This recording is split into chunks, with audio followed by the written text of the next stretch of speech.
Shock మీద shock BRS కు big షాక్లు ఎందుకు ఎదురవుతున్నాయి?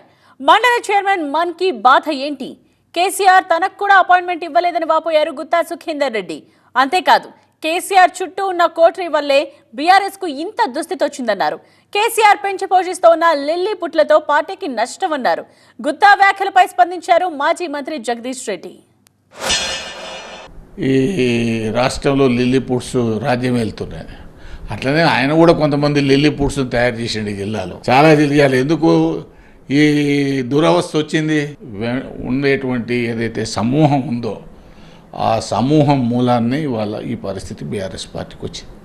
కేసీఆర్ గారు ఆయన హృదయం మంచిది, కేసీఆర్ గారు వ్యక్తిగతంగా మంచోడు, ఆయన డబ్బుల మనిషి కాడు. అంతవరకు తెలంగాణ వాది. కొంతమంది వాళ్ళు మేమంతా ఉద్యమకారులు అని గల్లాలు ఎగిరేసి తిరుగుతున్నారు. ఎవరే మీరు ఉద్యమం మేము లేకపోతే తెలంగాణ ఎట్లా వస్తుందా? ఈ విషయం ఇప్పుడు మరి చర్చకు రాలేదు, నా దృష్టికి అయితే రాలేదు. ఈ కోటర్లు గిట్టర్లు నా దృష్టికి అయితే రాలేదు. మరి సీనియర్ కాబట్టి వారు నాకంటే ఎక్కువ దూరదృష్టితోనే మనం చూసినారేమో, వారిని అడిగి తెలుసుకోవాల్సిన అవసరం. లేకపోతే మరి ఎవరో చెప్తే ఇప్పటికైనా మరి కేసీఆర్ గారు సలహా ఇచ్చి వాళ్ళని పక్కన పెట్టండి అని చెప్తే అయిపోతుంది కదా. ఈ పార్టీ ఒక డెమోక్రటిక్ సిస్టంలో నడవకుండా ఒక ప్రజాస్వామ్య పద్ధతుల్లో ఎప్పుడైనా సరే ఏ రాజకీయ పార్టీ అయినా గెలిచినా ఓడినా సమీక్షలు చేసుకోవాలి. తర్వాత ప్రధానమైనటువంటి కారణం పార్టీ నిర్మాణం లేదు. ఏదో నామకే వాస్తే 6-7 మాసాల ముందు ఎన్నికల కన్నా ముందు జిల్లా అధ్యక్షులను ప్రకటించినారు. వాడి కార్యవర్గం లేదు. నేను రైతు బంధు అధ్యక్షుడికి ఉన్నప్పుడు నా పరిస్థితి ఎట్లుందో జిల్లా పార్టీ పరిస్థితి కూడా అదే. ఎప్పుడైతే ఎమ్మెల్యే సెంట్రిక్ పాలిటిక్స్ ఉన్నాయో బీఎస్పీ పద్ధతి అది ఏది ఎమ్మెల్యే సెంట్రిక్. ఇవాళ బీఎస్సీ పరిస్థితి దేశంలో, ఇవాళ రాష్ట్రంలో బీఆర్ఎస్ పరిస్థితి అదే అయింది. వారి సేవలను కూడా పార్టీ నిర్మాణంలో, ఎందుకంటే నిర్మాణం గురించి వారికి బాగా తెలుసు.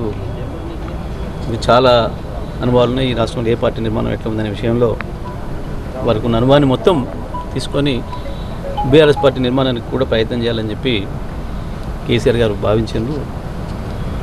తప్పకుండా మేము వారితో మాట్లాడే ప్రయత్నం చేస్తాం.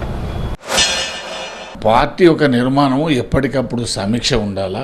ఒకవేళ సుఖేందర్ రెడ్డి తప్పు చేస్తే ముఖ్యమంత్రి గారు పార్టీ అధ్యక్షుడిగా నన్ను పిలిచి అడగవచ్చు, ఏంటి నీ మీద ఈ కంప్లైంట్స్ వస్తున్నాయి, ఏంటి దీంట్లో వాస్తవం ఎంత అని అడగచ్చు. నేను ఎన్నికల ముందు 6 మాసాలు నేను అడిగితే టైం ఇవ్వలేదు. నో అపాయింట్మెంట్ నాకే. ఒక చైర్మన్గా ఉన్నాను. నేను 6 మాసాలు నేను టైం అడిగితే ఇవ్వలేదు పరిస్థితి. నా మీద కొంతమంది పోయి కంప్లైంట్ చేస్తారు.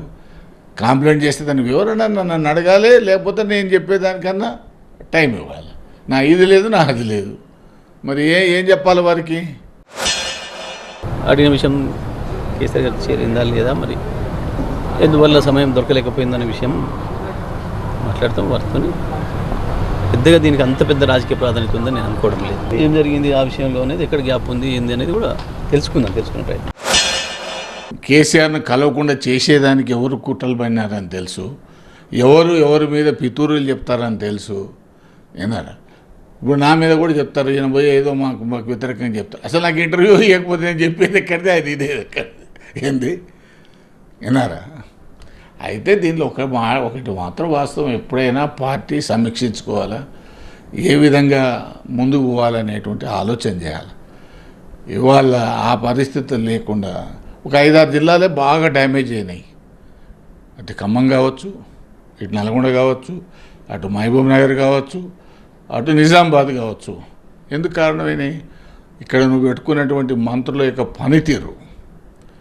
వాళ్ళు కార్యకర్తలకు దూరమైనారు, ప్రజలకు దూరమైనారు, అహంకారపూరితంగా వ్యవహరించినారు.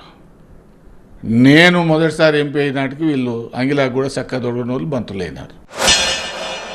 ఆయన రాజకీయాలు ప్రారంభించినప్పటికీ నేను పుట్టనే లేదు వాస్తవానికి.